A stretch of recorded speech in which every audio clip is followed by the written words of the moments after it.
আবারও অস্থিরতা শুরু হয়েছে রাজধানীর বাজারগুলোতে। বিশেষ করে সবজির দাম বাড়তে থাকায় দিশেহারা হচ্ছেন ক্রেতারা।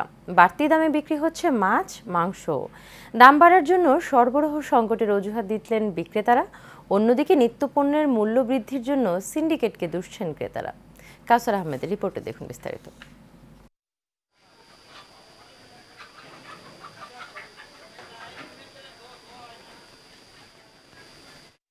চাইলে সিন্ডিকেটের দোহাই দেন বিক্রেতারা।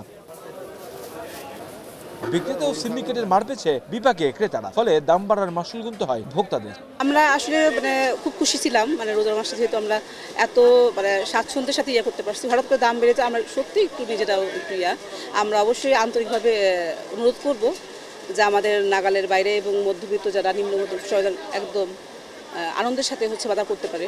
কিন্তু আমাদের রোজা এবার যে দাম ছিল একটা সহনশীল অবস্থায়, এরপর থেকে কিন্তু সমস্ত সবজি বা সমস্ত জিনিস কিছু দাম বাড়তেছে। এদিকে সরবরাহের অজুহাতে বাজারে বেড়েছে সব ধরনের সবজির দাম, যদিও বিক্রেতাদের দাবি বাড়তি দামে কিনতে হচ্ছে তাদের। ওই চাউল তো আমরা কম পাইতেছি না, আগের সপ্তাহে যে দাম এই সপ্তাহে এই দাম, কোনো কম বলতেছে কিন্তু আমরা কম পাইতেছি না। তো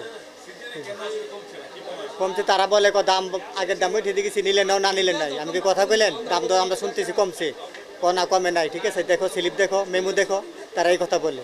বর্তমানে গত সপ্তাহে পেঁয়াজ ছিল 45-50, আর এই সপ্তাহে বেচতেছি 55 টাকা, 55 টাকা, আর পাল্লা নিলে 270 টাকা। তো সপ্তাহের তুলনায় কিছু কিছু সবজির দাম বাড়তে, যেমন শসা, গাজর, কাঁকরোল, উস্তা, করল্লা, এগুলোর দাম একটু বেশি। শীতকালীন সবজির শেষ পর্যায়ে চলে গেছে, কারণ গরমকালীন যে সবজিগুলো আসতেছে নতুন, এগুলোর দাম একটু বেশি।